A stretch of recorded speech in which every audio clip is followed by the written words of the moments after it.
Back on Morning Line, our final segment with Professor Schwartz over at Vanderbilt University, talking some politics with you. And we have another caller that waited through the break, Professor. We'll go to Judy. Hi, Judy. Good morning. Yes, good morning. Hey, what's on your mind? Well, listening to the program this morning and about the all the money plans that they have and not getting it done. When you overpay people to stay home, even though they may need some money, but a lot of them, with the $600 and the $275 with the state, don't even make half of that on their regular jobs. And there are signs out there daily for people to work. They just don't want to come back to work. Mm-hmm. Yeah, well, you were echoing one of the last callers. That's what's interesting to me, is that the president chose to address the unemployment issue to some degree here with this. But really, I think the larger issue, because I think there's a lot of Americans, just like this woman who called, who said, the unemployment, there may be some, obviously, who could still benefit from that. But the larger picture for many Americans is getting some kind of stimulus payment again. And he didn't really address that. And that seems to be the focus of what maybe Congress may or may not do, Professor. Yes, and that is really the problem, is that he can't really do that. He can work. He has managed to do something on the unemployment by shifting funds from FEMA and the payroll tax he had authority to defer.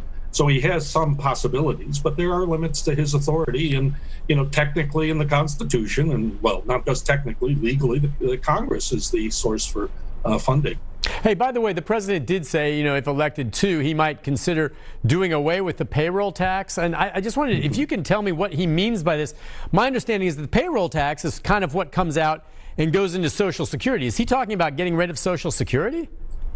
No. Okay, so what would that not. mean? What would that mean if he got rid of the payroll tax? How would money still go into Social Security, or is that a separate fund? Just so I have a handle on that.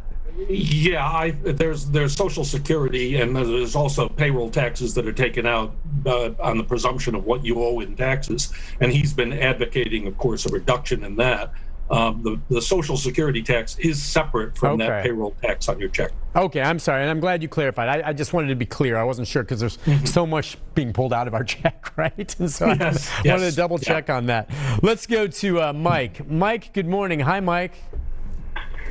Good morning to you, Nick, and your guest. I just want to say that you got a lot of people complaining about the extra $600 that some of the people are getting during the what I call the Trump virus. The thing is, a lot of people have been underpaid starting back really back from the 70s, and the wages have been stagnated. Economists on both sides of the aisle will admit that wages have been stagnated for years. The fact that we have companies like Amazon, Kroger, which is now the #1 largest retailer of groceries, would take away $2 of hazard pay for people who have been working in dangerous situations, could have very well have contracted COVID. Now they took those back.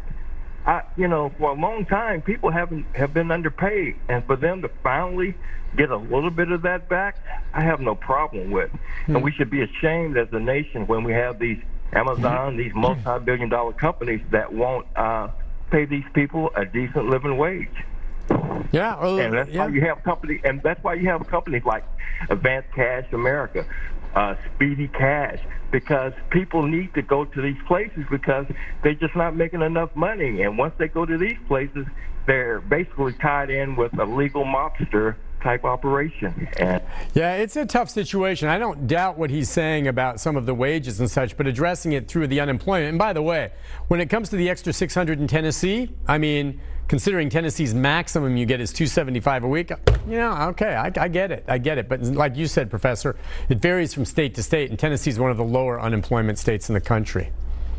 Yes, yeah, that is really, in some parts of the country, wages are pitifully low, and the minimum wage has not been raised legally, the federal minimum wage, for years.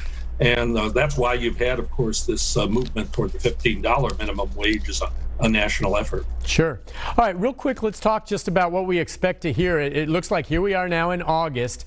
Is this typically the time that candidates running for president, once they're clearly the nominee for their party, makes the announcement for their vice presidential candidate? I guess I should know that thinking back, but when does that announcement usually come? We expect it from Biden now, and who do you think it'll be? Well, the typical, of course, time for announcing the running mate is, of course, when the conventions were postponed this year and moved later. And so that gave Biden additional time to consider his running mate. And I would expect this week he'll make the announcement because the convention is next week. Even if it's virtual, he's got to have the nominee ready by that point. So I expect him to make the announcement this week. If you want my guess, and remember that I picked President Clinton in 2016, so don't put too much in it.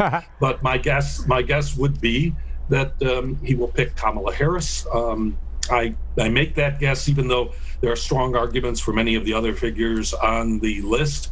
I think he's going to pick her in part because of the relationship she had both with his son, Beau, as when they were attorney general, and the fact that she ran for president. She's gone through this process, and she fits many of the criteria that Biden's looking for. And let's talk just a bit about what that criteria is. Okay, obviously African American, woman, California, those are all biggies, right? What are the checks on the list that she really fills in?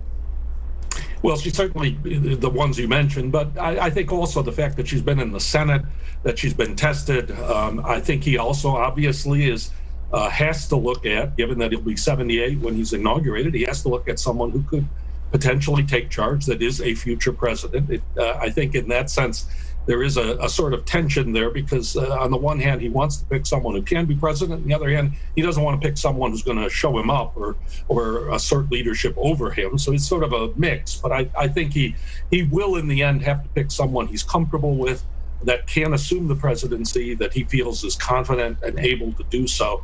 And I think in that case, it does help that she has run for president. That's interesting. So he would be 78 if he were to win when he's sworn in. Mm-hmm. President Trump would be 70. He's 74 now. 74. So we're looking at two of the oldest presidents in history, however this works out, correct? Mm-hmm. Yes. Yeah. I mean, Ronald Reagan was 69, and that was thought to be old in 1980 when he became president. So. Yeah, that's an interesting thing. And we've heard that President Trump has kind of talked about the debates and where they're going to add them and how they're going to do them.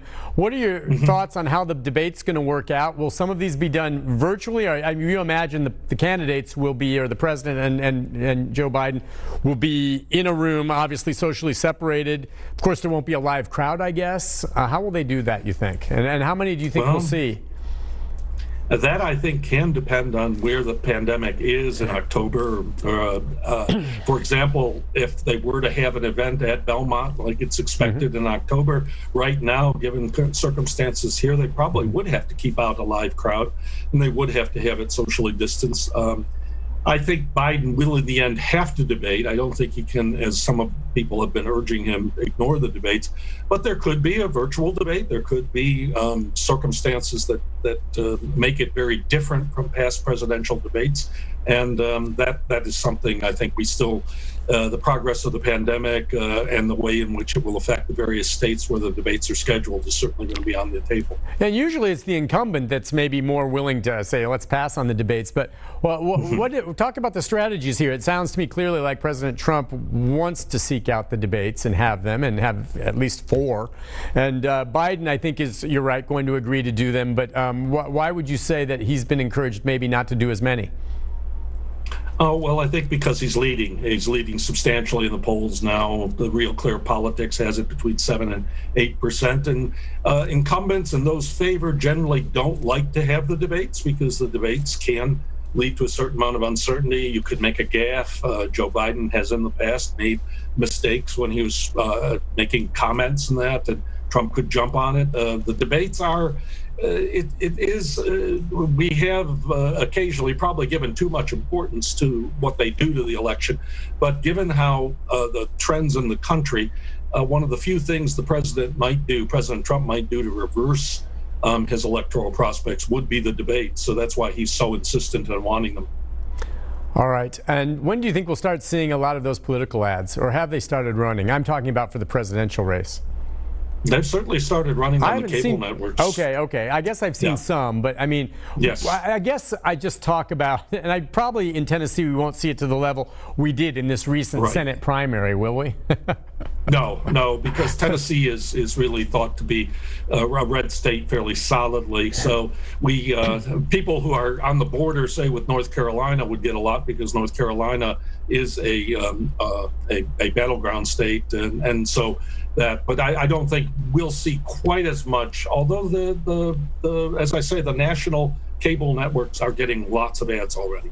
And just talking about, as we wrap things up here, the big issues when it comes down to a race like this, as with every presidential election, economy. But I think against that as well will be how the American public perceives the status of the coronavirus, the way it's been handled, and where we are, and what maybe changes within the next 3 months. Absolutely. No, I think the virus right now is the number one issue. The economy is, of course, attached to the virus in the sense that the virus was the key reason the economy tanked. So, yes, that'll be the central issue, and the president, that's going to be a tough one for him. Yeah, it's going to be interesting to see. Well, listen, Professor, as always, love talking to you. Thank you for coming on with us this morning, and we'll talk more as this thing heats up. And I wish you well. You take care of yourself. Thank you very much. All right. Thank you much, sir. Thank you. All right. That's Professor Schwartz over at Vanderbilt. We'll let him go now. We'll take a break, and I'll come back with a programming note about tomorrow right after this. Stay with us.